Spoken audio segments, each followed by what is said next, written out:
So as far as that booth goes, people are stopping. Maybe they're not quite ready. And we've talked about this before, is to making sure that you either have like your website information on a sign somewhere, on a banner, QR codes, ways for people to reach you, because you say every single time people say, can I order from you? Where are you going to be next? All of those things should be somewhere they can go. Now a QR code can redirect them to your website where you're actually telling people where you'll be next, or how else they can buy other things from you. So, hit on that a little bit. Welcome to the Charcuterie and Cottage Biz podcast, the show for makers, bakers, and food creators ready to turn their kitchen skills into real income without all the overwhelm.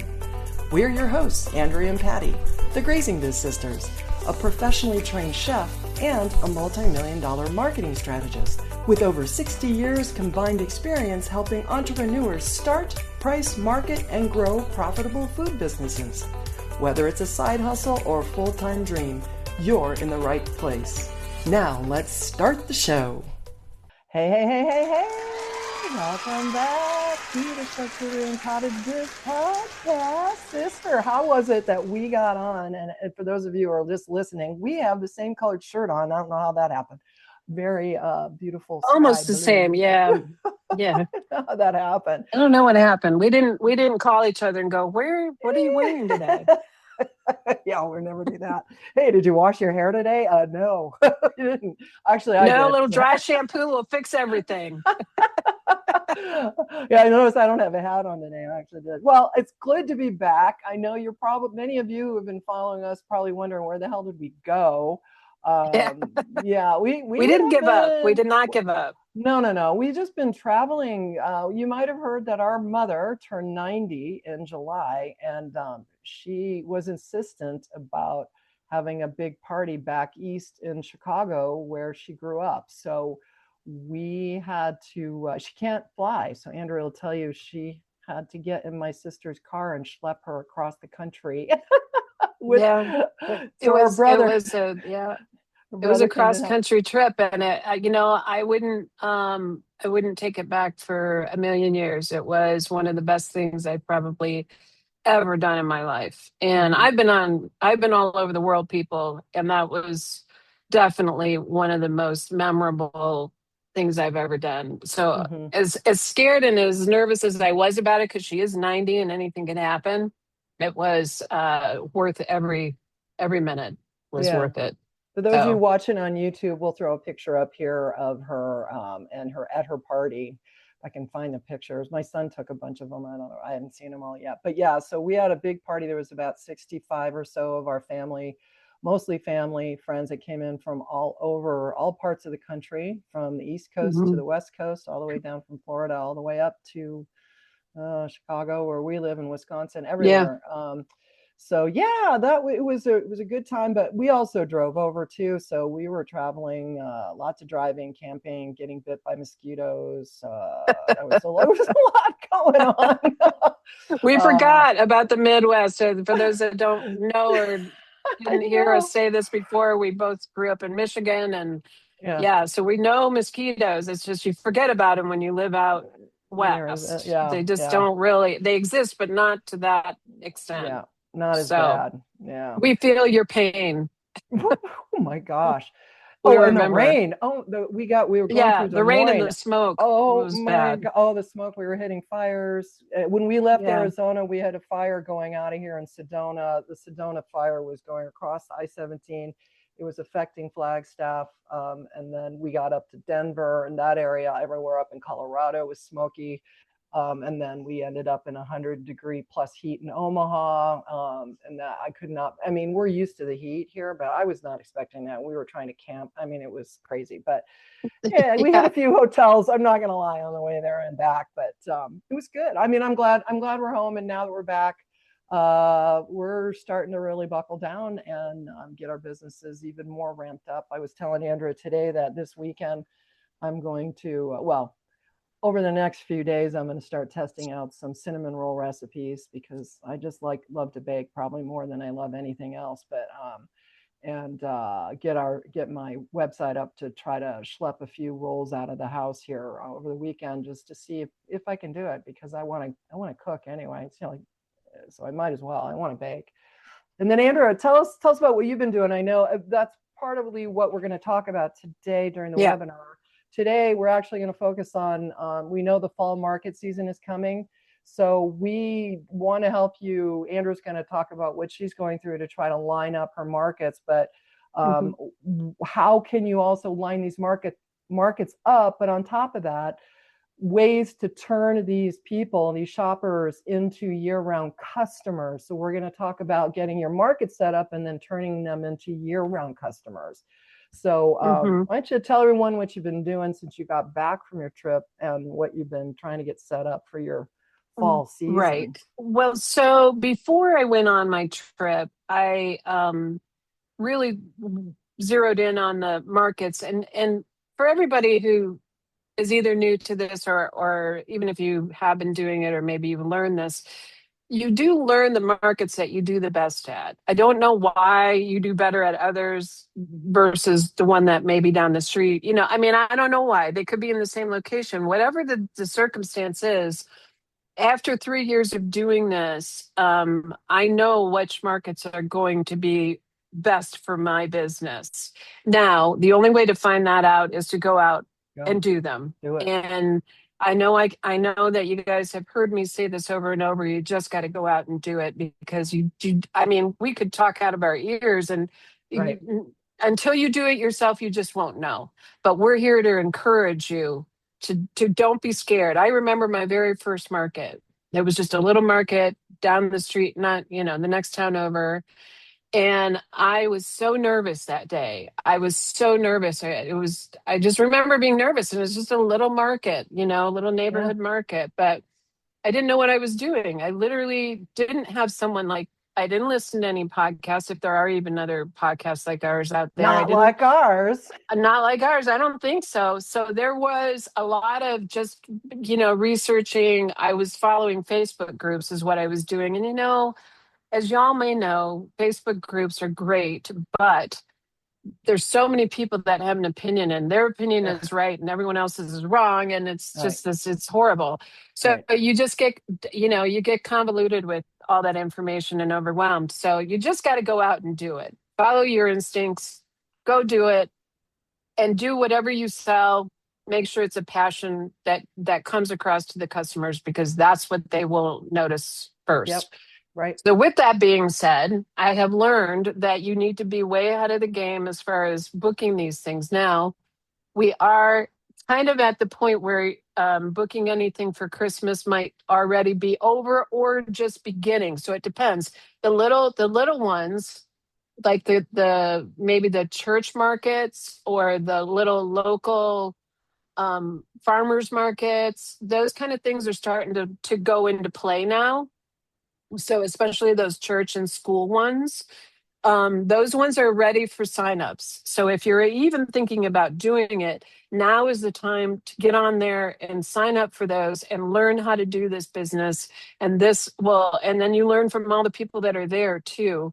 So now is the time to sign up. If you are interested in doing larger, bigger markets, I don't know how to explain those ones, but just the big markets that might have 20 to 30,000 people on any given day. Those ones you usually have to be about 4 to 5 months ahead of time, which I have already done those. I'm already, because some of them are juried, which means that they have to look at your products and they have to make sure that, there isn't too many of the same people selling the same product or whatever, or they want to make sure you're doing good quality stuff. So those markets are the ones that I'm already set up for. So with that being said, after getting home from Chicago, and I was gone for about 2.5, almost 3 weeks, I have been just working on inventory and all of that. And I've also decided that I want to go to Florida. So I'm going to do that in January and February. And this is a new venture for me, a new part of something that I've always wanted to do. And so I'm going to go to Florida in January and February. So I'm researching on the shows and the different places that I can On the do way over there. there, you're gonna try to do some No, on the way there too, or I'm not just. going to do any on the way over. They're all going to be scheduled in Florida. Mhm. I have a list of places that you can go to find out information in other states or your own state. Yeah. And most of these are bigger markets. So, for example, Zapplication or zap.com, ZAPP, that is the single biggest place to go find larger markets. Now, for your little markets, you just go on Facebook. There are tons of people running Facebook groups locally for, your area. And they'll Mhm. say on there what vendor things are coming up so you can be a part of those. The little ones are very profitable. And I have a few little ones that I'm signed up for because they've they've pulled in the kind of money that I would like to have pull in. Yeah. So again, you never know until you go do them. Right. And this goes for anything you're selling, really, and whether it's Right. It charcuterie doesn't or matter. baked I'm goods or not, yeah, jewelry or, yeah. whatever I you've am got. not talking about anything in particular. This is Yeah. just across the In board general. crochet.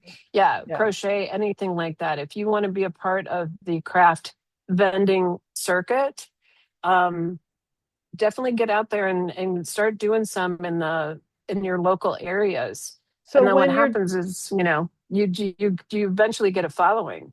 right, and that's a cool part, and that's what we're going to talk about Hmm. eventually here. So when you're deciding on these things, I will just touch on this a little bit, but all of these things. Number one is vendor fees. Like you have to Yeah, decide, does paying that vendor fee, whatever that is, you're going to be able to recoup that, right, versus the right. realistic sales potential at those places. I know you've had Hmm. experiences where the vending fees are quite exorbitant, but you also got to figure out what's the expected attendance there, because you're not going to sell to every single person who comes to this place, and Right, you know right, what I mean, and you'll be lucky if you get 1% of the people that show up to even come by your right. tent. You know what I mean? Hmm. When you're at the bigger events, I mean, just from experiencing it with you, because you've been to some major, major big events, that you're competing with other people there too. And I don't mean necessarily just the kind of food that or whatever it is you're selling, but people have only so much money to spend.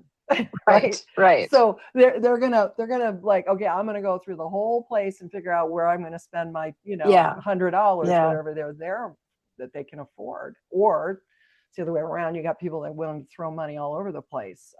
Hmm. So find that event that will be more like that, which I could Yeah, say you would want be to find the event that fits whatever it is you're selling. And I don't know how to explain that exactly, but you know, I have been mixed in with fine art stuff, for example. And sometimes the fine art festivals, even though they've accepted me, I may not be the best fit for that. And I have done them. But those festivals are where, somebody's selling some, really painting that expensive. they've done that's Yeah. like $2,000, and I'm sitting next to them and I'm selling my $12 soups. So it's kind of an awkward situation. You do have to be aware of that. But I think And you that did that really does make well it. on that, because I you were did. I selling mean, it just something depends, that's right? cheaper. It's just weird, yeah. And then with that being said, that can also work to your advantage. So again, you never really know until you go try it. Now, the expensive events, and when we say expensive larger events, we're talking about anywhere between 20 and 50,000 people foot traffic for a 2 to 3 day weekend. Hmm. And the cost of that can be anywhere from $200 to $700 or $800. Now, I have done the 700 and 800 price ones. In fact, I'm about to do one in November or Yeah. December, early December. Um, I have done them, and I have justified it. I've Yeah. justified it, so it works out okay. But you have to have a lot of practice. I don't suggest that to be like, if you've never done this before, don't make that be your first show. Don't Yeah. go do, don't go all guns a blazing and do the big 50,000 people event because you'll scare yourself. And Yeah. I the mean, whole idea is to enjoy what you're right. doing, and that will scare you off and you'll never do it again. I worked my Yeah. way up. So I went from the little tiny events, which those ones, the local ones, like for example, a church close by, $25 maybe Yeah. for an 8-foot table. So Little risk on that's that. that's how you, So, yeah, little risk, and you just have to start small to go big if so the that's what key, you want to do.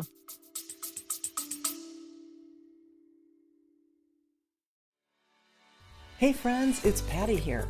Before we get back into the episode, I've got something really tasty for you.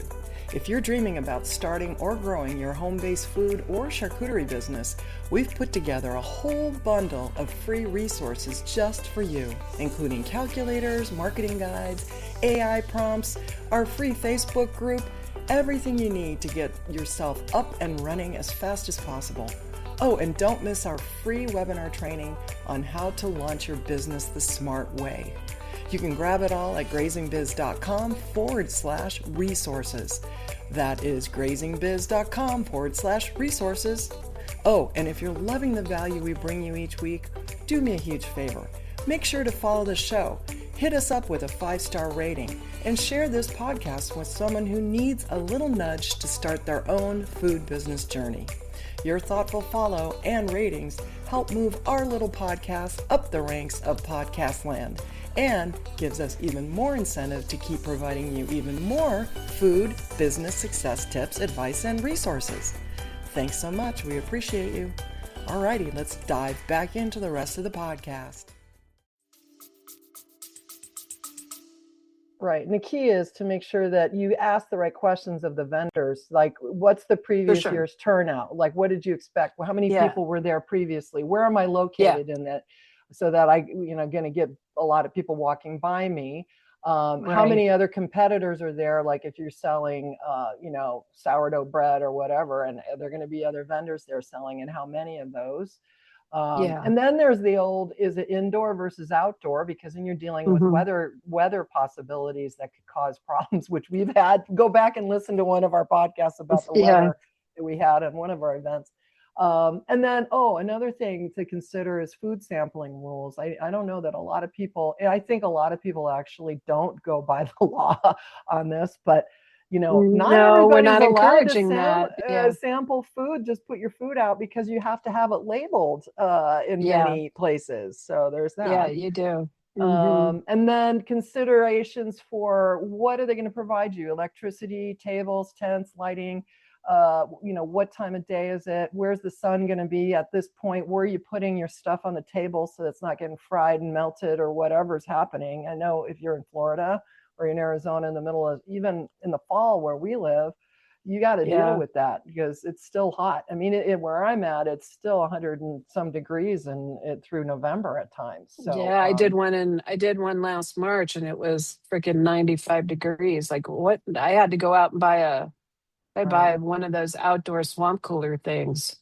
Saved our butts. But Yeah, it did. all of that, we don't want to overwhelm you with that information. The first thing you have to do is decide what you want to sell, make sure it's something you're passionate about, and then start small. Do some small shows and figure it out.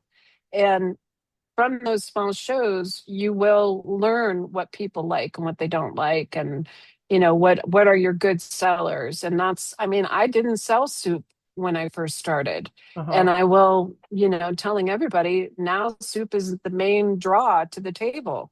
So it was just a happenstance that I made some soup one time in the jars, and it went so well that is the route that it took on its Right. own. I didn't know. I Right. try different things all the time.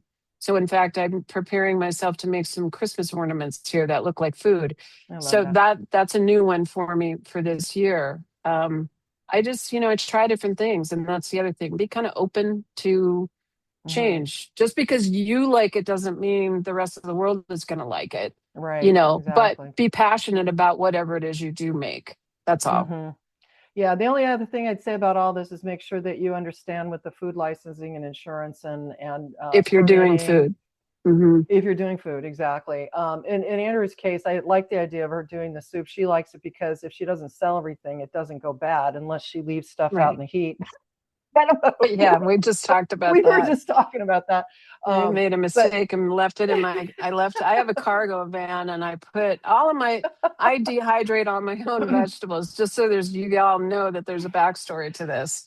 So I dehydrate all my own vegetables. I don't buy them. And, which means I go to the store, I buy fresh vegetables. I have massive dehydrators and I'm always dehydrating something right now. Corn and potatoes are going in the machines. So with that being said, what I didn't realize is you can actually over dehydrate things. So I didn't take them out from the last event I had, which is, mid June. I left, went to Chicago, did all these things. In the meantime, the weather's 100 and bazillion degrees here. I came back. I came to yesterday, went and go to get them out of the car.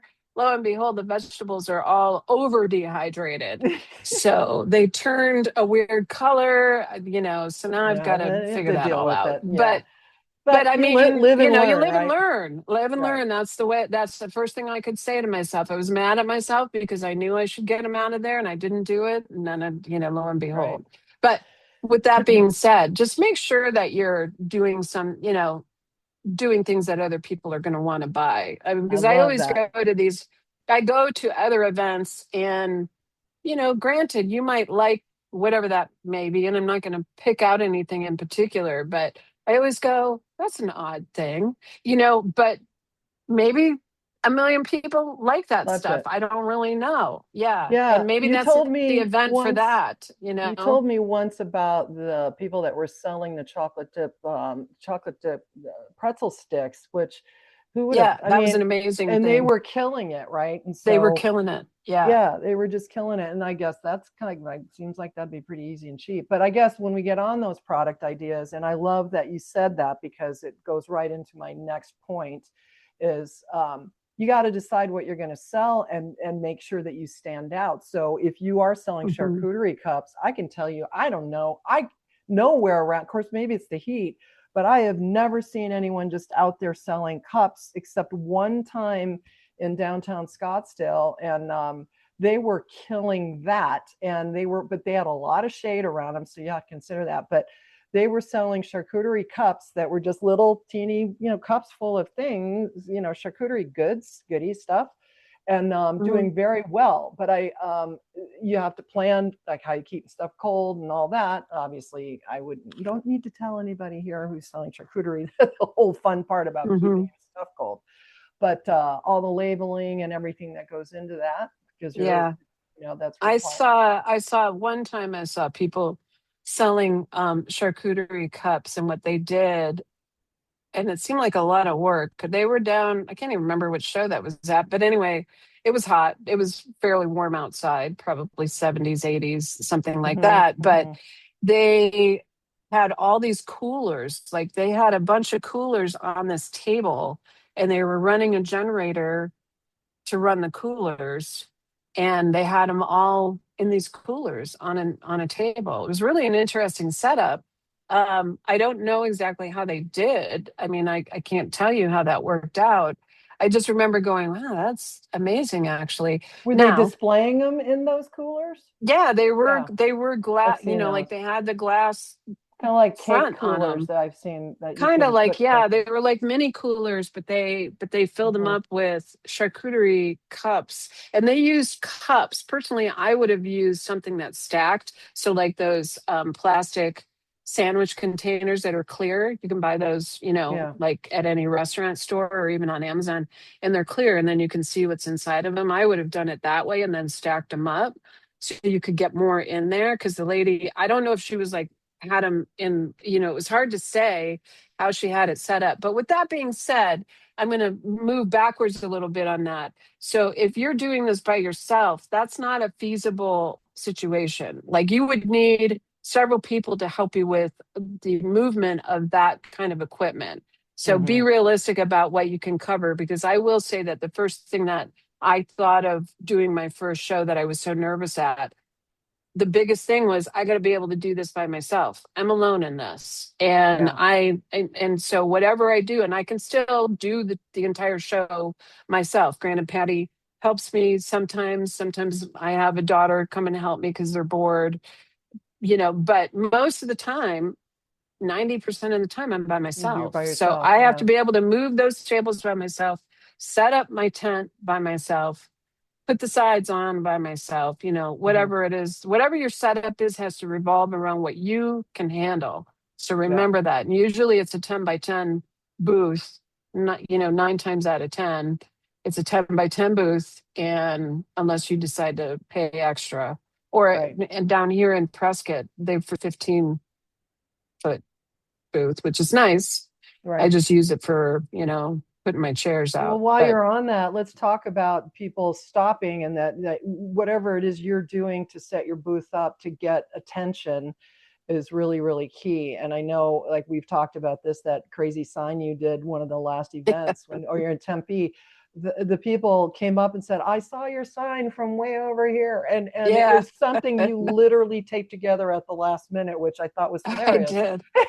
You used your Cricut and I put used my it Cricut. I didn't even have like matching. So for those of you, this is where you're together. just totally improvising. Patty had said to me, you should make a banner so people know, that On the attracts them front of from your across tent. the way. Because Yeah. this one, that particular event in Tempe was massive. It was huge. Yeah. They probably have 100,000 people at that event. And I was kind of panicking. So a couple nights before that, I used an old charcuterie banner that we had, which was super skinny. And all I had was this mismatch of, I had just bought the Cricut, so I didn't know, I hadn't bought any materials for it. I had a bunch of samples that they gave us. So I just made I made Every letter is a different each scent. letter was a different color and it looked kind of kindergartenish, but people saw it from like 100 miles away. So it was like great and I got to go in there and fix that because it's pretty sad. I've rolled it up. I've used it so many times since then and rolled it up and now it's all a little bit funky. But Yeah. point being, that is a marketing thing that I would have never thought about. Patty was the one who said, you need to put something up there. I don't know what, but put something up there. So I did. And I just Yeah. used my tagline, which is fun stuff for foodies, because it's not all soups that I do. Yeah. I make earrings out of, with food products on it. And, my daughter makes dog bandanas that have sriracha on it, things like that. So I have this strange array of whimsical things. And Hmm. that's why I Well, couldn't really roll with the whole soups for sale or whatever. I went with my normal tagline and people saw it from so far away because, like I said, it looked like a kindergartner put it together, but it was still noticeable. And that's what matters. it is true. It's really sad right I'll now. find a And I need picture to and we'll try to I get a need to picture and glue. put it on here. I need to glue those poor letters are falling off now. But I have to laugh about that. Well, and then let's talk about the displays though, because as people walk up, I know one of your last events you did, you were testing out different ways that you set up your booth inside. And I always do. maybe one week this did better than the next time you did it. Yeah. And then I don't know if you've come to a determination of what that floor plan looks like now, but every time you're out there, you're like, whatever you feel like. But I think you have an issue because sometimes you have things out there that kids are attracted to, and you worry Yeah. that they're just going to like steal. Not that they're going to do it on purpose, but their parents aren't paying People that much do attention. though. People do. Mama, I like this thing. I want it. Next Yeah. thing you know, it's gone. But so you Yeah. have to figure all that out because if you're behind all of the way it's set up, you can't see what's going on, but Right. so there's a lot that goes into that, but I don't think you need to overthink it either. And as you said, Right. you got to get out there and test it out. And the more that you can do that. So as far as that booth goes, people are stopping. Maybe they're not quite ready. And we've talked about this before, is to making sure that you either have like your website information on a sign somewhere, on a banner, QR codes, Hmm. ways Yeah. for people to reach you, because you say every single time people say, can I order from you? Where are you going to be Yes. next? All of those Yep. things should be Hmm. somewhere they can go. Now a QR code can redirect them to your website where you're actually telling Right. people where you'll be next or how else they can buy other things from you. Hmm. So hit on that a little bit. Yeah, so I have a QR code on my banner. I also give out, I have, when it's not windy or the weather's not funky, I can put the cards out on the table, and I just have basic business cards that go out there, and they also have the QR code on them. Mhm.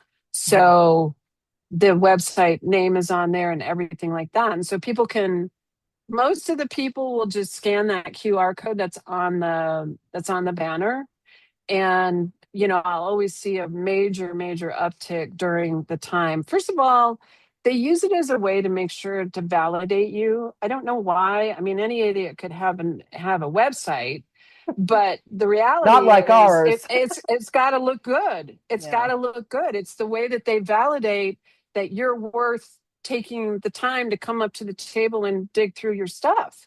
Yeah. It really is it's a big chunk of who you are. It explains who you are, so they don't have to ask you, or it explains, like, just the basics of your business, and it just validates you in every way. And so you have to have it. You don't. Okay, take that back. You don't have to, but Right. if you want a business that's going to be successful and profitable, and that you want people to follow you, then you do have to have a website. um, Yep. Doing it from Facebook is just not, Yeah, it's don't just send not. people the QR code to your Facebook page, Yeah, honestly. A lot of yeah, people don't use Facebook for one, but right. it's not, People are moving away from it, I will say that. They're using yeah. it. Facebook is being used more for informational purposes and just contacting with friends and family, but I find that people are moving away from the whole Facebook thing because of just so many issues. And Yeah. Facebook just can't keep up with it all. Oh, Instagram, I was going to say Instacart. Instagram is actually, even though they're owned by the same company, the process with Instagram seems to be more, well, I'm going to tell you that, less convoluted, but you might have heard that's me just in my a experience. few episodes back. I talked about how I was at a hotel, and in fact, you were at that same hotel, and I'd hooked up to the Yeah, internet, and I could not get back on. Facebook kicked me off because it yeah, recognized that I was in a hotel and I was hooked onto that internet there, and that's scary when you lose access it to is where scary. a lot of your business generates from, and I get a lot of Hmm. business off of it. I don't have a website on it, obviously, but I do market on there. And so if your Yeah, whole entire world is based on that, what you really need to focus on is capturing email addresses, ideally from your market visitors. And you do that through your QR codes because you're offering up some, yeah, like a coupon, or something that you give them a reason to want to fork over their information, which we call lead magnets in the digital marketing world. But anything like, if you, oh, here's 10% off your next order, so they yeah, have when they yeah, get to your site, and our sites offer that easy tool and to get people into your world.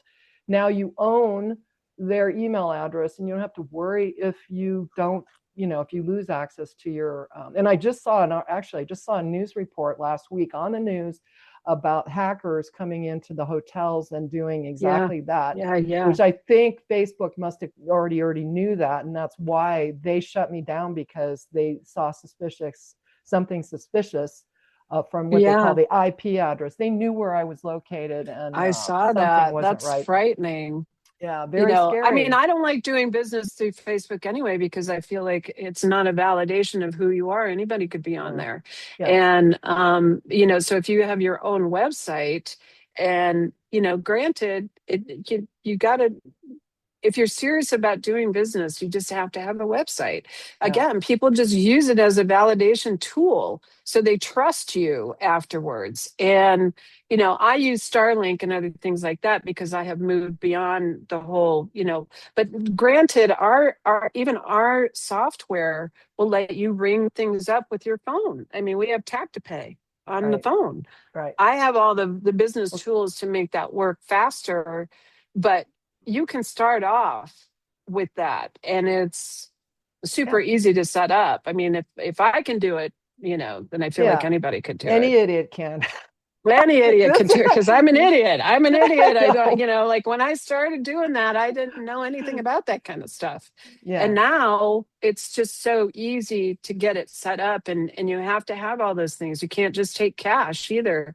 It kind of sucks, but you'll lose a lot of business You by will. just Yeah. taking cash. you got to you be have able to to do have that. at least, yeah, and Venmo and all that stuff. Now Venmo is starting to keep track of all your sales too. So, it just makes sense to do the tap to pay. And our system offers it as part of the as Right. part of the whole package of We stuff. So you can go and be in person and use our software to right. ring stuff up. It's the handiest So thing for those ever. of you who So don't know, yes, we have a company called charcuteriesites.com, and for currently we do have a ton of different charcuterie templates. If you're doing charcuterie, if you want to do cottage food, we are rolling out a version of that. So what I would say is go to charcuteriesites.com and click on the chat at the bottom of the site there and tell us you're interested in a website for your food. We can create any kind of website you need, whether it's food or crafts or charcuterie, or it doesn't matter what it is as far as yeah, selling it, stuff like this. I'm selling digital products on ours as well because I make cookbook templates and stuff like that. So, I mean, the gamut, Right. you could do anything. You can do And anything if with our you're one of those software. people, because I've been so obsessed with now this past week, because I'm all over the place when it comes to baking, but about the cinnamon rolls, I've been all over and seeing a whole bunch of people actually selling courses to sell cinnamon rolls, and how to plan your day out and how to plan your baking schedule and all Really. that. Oh yeah, yeah, and I actually, I'm didn't gonna even know there probably was such a thing, but I believe it. I believe I am it. probably Everybody's gonna out sign up there. for one.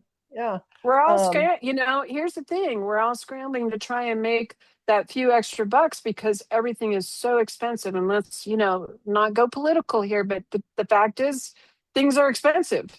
yeah. And I also think that especially people our age are looking for something, maybe to get out of that grind Oh and man, would I'm like to telling do you. something that's more fun. But still make a Right. decent amount of money. Or maybe they just, you're home with 4 kids and you can't get a regular job. This Hmm. is another way to do it. You could do Right. this on the weekends. It doesn't have to be it could still be almost full time, but at least you'd be working from home, Right. Well, and I guess the So point is with regard to getting your site up, and we're really leaning into this because we did just roll out yeah. this whole new version of these, but you need to understand that it's not just about selling food necessarily, but it can be selling other products like your digital course. Hmm. I certainly, if that's something you want to do, I would put together easily a digital course sign up and show you exactly how to do that.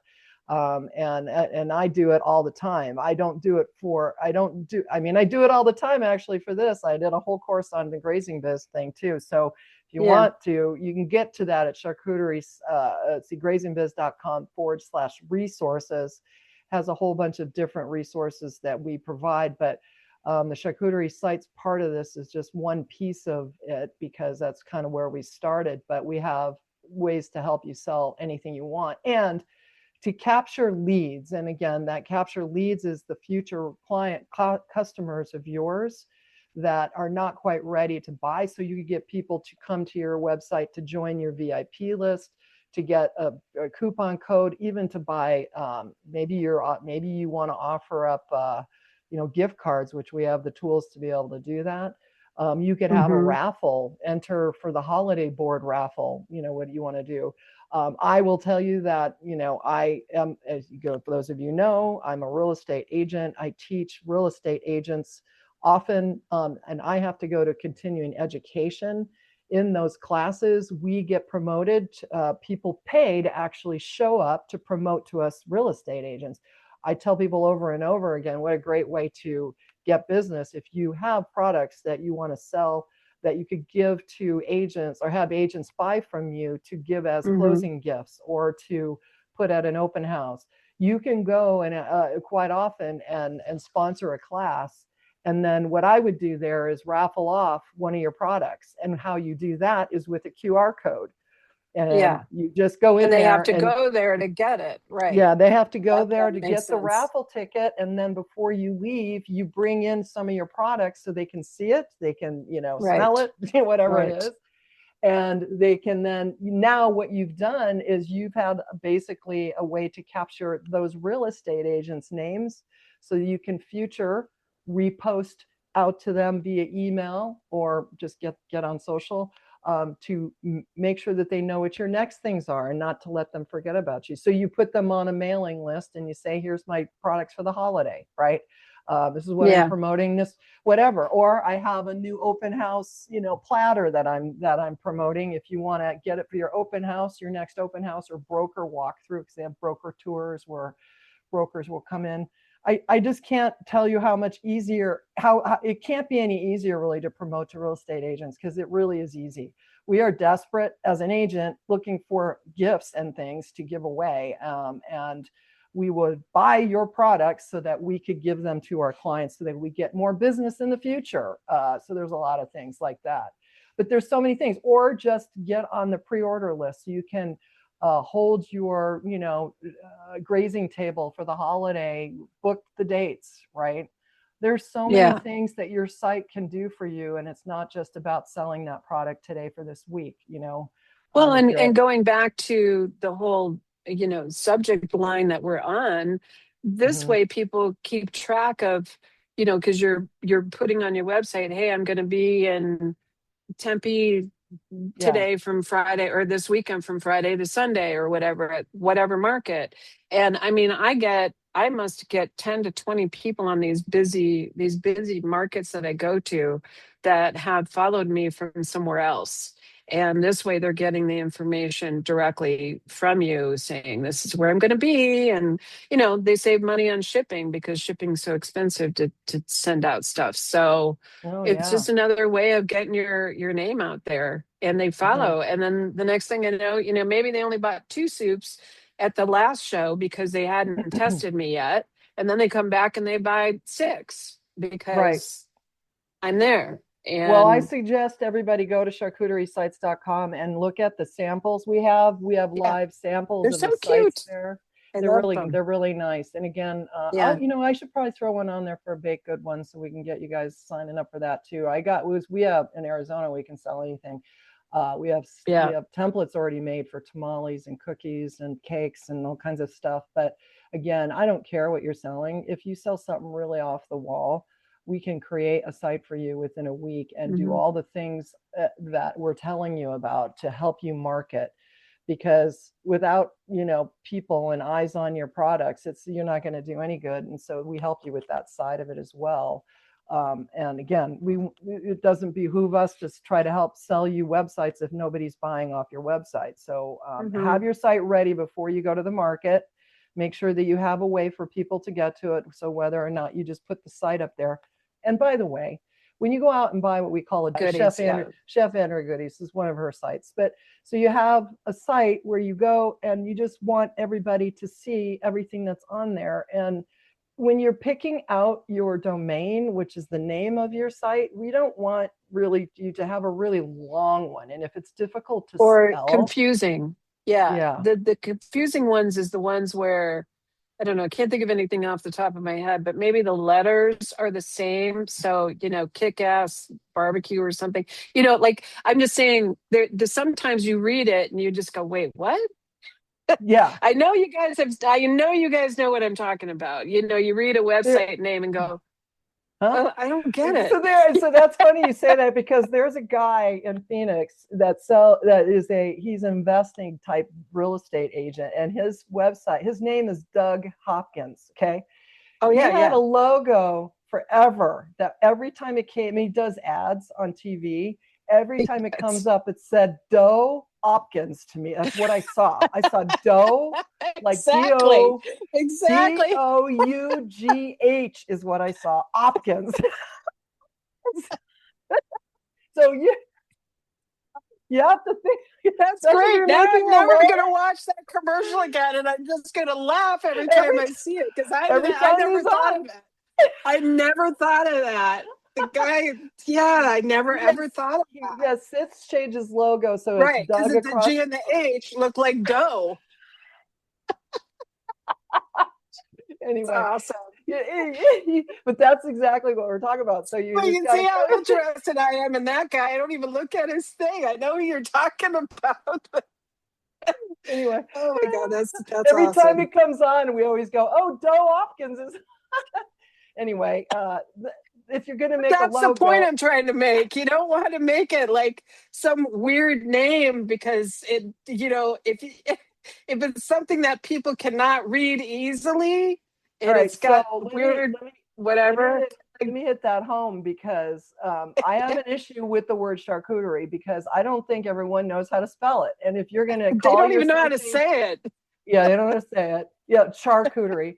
Uh, so if you put the words, then I struggled with it when we were going to put Yeah. charcuteriesites.com, but I figured we were selling charcuterie sites to people who already know what charcuterie is, so that was good. But Right, right. if you've got Jane Doe or Karen down the street and you're trying to tell somebody about your site and you're saying go to charcuterie, lovely charcuterie.com, guaranteed they're probably not going to spell it right out of the chute. Right. Right. Initially I had a little challenge with it myself, but Yeah, yeah. then It's a tough one. Yeah. yeah. So what the point we're making is try to keep it short and sweet and not, Patty's sausage, Don't don't get all don't but I'm overthink that one. don't But overthink we it. The get where point, you're keep coming it short. from. Yeah. Keep it Yeah, short. yeah. Okay. Keep So it short, keep it easy. easy. It's not always easy. I mean, you got to get online and there's different places you can go to find out if the website exists. So if you go to GoDaddy or whatever, they'll Right. tell you, you put in 20 different names before you get Yeah. to the right I one. mean, But they also make suggestions, which is nice. If you can't get it right, it will give you a list of suggestions as well. So right. that helps. Well, and if you want help, just reach out to us because I'll give you my 2 cents on what I think. We also offer Yeah. domains if you want to get one too, because you do have to get a domain no matter what. Mhm. All right, so let's wrap this up. So just Okay. some final food for thought. um, we want to make sure, number one, that you prepare early if you're going to plan going to market. So now's the time. I mean, we're doing this now timely because you're probably running out of time if you don't hurry up and get Right. on it. Right. So make Hmm. sure that you have a good market that you want, and don't start, if this is the first time, don't try to sell everything under the sun. Get one or two of your favorite products that you can try and go to a Yep. smaller market, right? Have your booth, try to get it as pretty and as appealing. And I know, Andrea, when you went to that first one, you said there was someone over there selling mobile charcuterie cart, and it was a total disaster, pigsty Oh yeah, it was behind. terrible. Yeah. So let me get back to that really quick. Make sure your market area, whatever market area you've got, is nice and clean and organized, and don't have stuff laying all over, and don't have your garbage thrown on the back. I swear this lady was doing the Julia Child and throwing stuff over her shoulder. Make it nice and neat and clean. That Yeah, was because terrible. I would have never people are gotten going to anything. look back there and they're going to see, what are you doing There, you back can't there? I help mean, it. You can't help it. You're I know gonna in your look. case, I mean, you still got your stuff that you packed everything in. So bring covers and tablecloths and things and shove it Yeah, under the table. I have Right. sheets. If I can't get it all underneath the table, which is always the goal, try to get most of it underneath the table where it's Yeah. hidden. I have sheets that go over the top of everything. So I don't want everybody looking at all my stuff. I don't want them to see how much I've got either, because you never know. Right. So always Right. trying to be careful True. of that. But You also want to make sure that you've just basically built your entire business up behind the booth. And when I say behind the booth, I don't mean physically. I'm talking, okay, now how can people get a hold of you, access you 24/7 when you're not at the event, at an event? And this way more people can see you, people can share your information with others. And that's yeah, really key, is referral business. Go, I know somebody who does that. You should get a hold. And that's how I get a lot of the business that I've done through all the years of everything that I've done in my businesses, is people just say, hey, you got to talk to so and so. You got to talk to Patty, right? Because she's done this. She knows it, right? yeah, And that's how you do it. So all right. So if you're planning to work and get to work for the holiday season, you want to get this ramped up and ready to go, we can get your site up in a week. Now's the time. You want to start sharing your site too with these markets. So if you're going to do this, get to charcuteriesites.com, reach out to us. Doesn't matter what you're selling. If it's not charcuterie and our templates that we have on there isn't what you're looking for, click the chat widget at the bottom of the site there for until we get our other one up, because we're building another one for all the other types of food or any products. Then reach out to us, because we'll reach back to you and I can jump on a call with you and kind of show you, and you tell me what you got and we'll get stuff set up for you. So Yeah, it's high season. It's time to go. Right. All Yeah, right, this is sister. it. This next 3 months is where personally I make most of my money. So yeah, if you want to make a little few extra bucks and you just want to learn how to do it, get out there Yeah. and do it. Right. Yeah. In my case, I decided I wanted to start paying off some of my credit card bills. So I'm like, what the hell? I love to bake. Why don't I just Yeah. try them this week? So just so Again, you your know, passion can turn into money easily. It can. uh-huh. I'm Got to planning figure it on out. just throwing out my website here for some cinnamon rolls out into a Facebook community locally, where I'm Hmm. allowed to do it at a bulletin type board and see if anybody. I'm not going to go out and make anything until I see if I get some orders. We'll see. Right. I'll let you Right. know when So next let me time. go back real quick and just tell people how to go about finding. One of the biggest challenges is finding the markets. Go to your local Facebook groups and say, hey, put in a search of vendor markets near me, and all the people will show up, the different groups. Now, usually they're called, like in our case, Arizona vendor groups, Northern Arizona vendor groups, Prescott area vendor group, vendor craft fair group, something like that. Those people are generating information, and other people are posting information about the groups. So the churches are going on there, the senior Mhm. centers are going on there, whatever it may be. We get what do you got? American Legion, all that kind of Right. stuff. Those people are going to post on there. So that's how you get started. I And just want to make sure people know how to do and that. I love that because when you do that, that you're going to start seeing all the other Yeah, ones that are going to pop up because the algorithms on Facebook and on right. everywhere in Meta is going to start delivering more of this kind of post to you, so you'll Right. be able to see it. The only other thing I would just warn you on is make sure that you vet out these events good, because Oh, there's going yeah. to be fake events, and we've discussed this in the past. So you want to just really vet them out to make sure that you're not Hmm. throwing money at somebody who's trying to claim there's an event, but there's really not, and you'll never see them again. So Right. Right. That's you a whole definitely nother, want, yeah, it's a whole nother discussion. We've talked about it in previous stuff. Go it's binge our terrible. podcast, you guys. We've talked about a lot of these Yeah, things. I don't remember which one that was, but it's I back don't there either. somewhere where we talk extensively about the frauds out there in the vendor group Yeah, areas. yeah. I So, mean, and don't how let it to get how you to down. spot It's them. not, there's just a lot of Yeah, losers out there, but you can they're easily everywhere. You got to just you can know. And spot it. so, Yeah, yeah. just be careful. That's all. All right. Well, that's it for today. Love you, sis. Good to see you. Although I saw you a lot while we were gone. It's I good to get know. back, good to get back to our desks and actually get back to work because I'm I pretty know. I keep telling everybody I marathon. got to get back to work one of these days. I'm going to Yeah, Idaho next week, so just to yeah, visit with my grandkids up there. But I'll be back home, and then it's off and running. yeah. And I'm off and running I for don't know if weeks at I'm a lucky time. or not. I have grandkids and they all live near me, and so half my Hmm. life is spent babysitting those kids, which is, Yeah. it's fine because I want Well, to, I but do babysit too, so the one that's a here. lot, especially Yeah, they're the youngins, and we have a new one coming in the fall in January, so we're going to get yeah. all of our car You're seats gonna back be, out of yeah, you're gonna have the to move. store. I know. I told Mike, I go, we can either go get our car seats out of the storage or we need to move. I have a feeling we have at least three more coming behind these at some point because of the way the Yeah, kids are talking, but we'll see. right. Yikes. All right. All right. Well, we'll talk to y'all later. See you next time. And Good happy luck, everybody. selling. All right. Talk to Yeah. you later. Bye. Bye.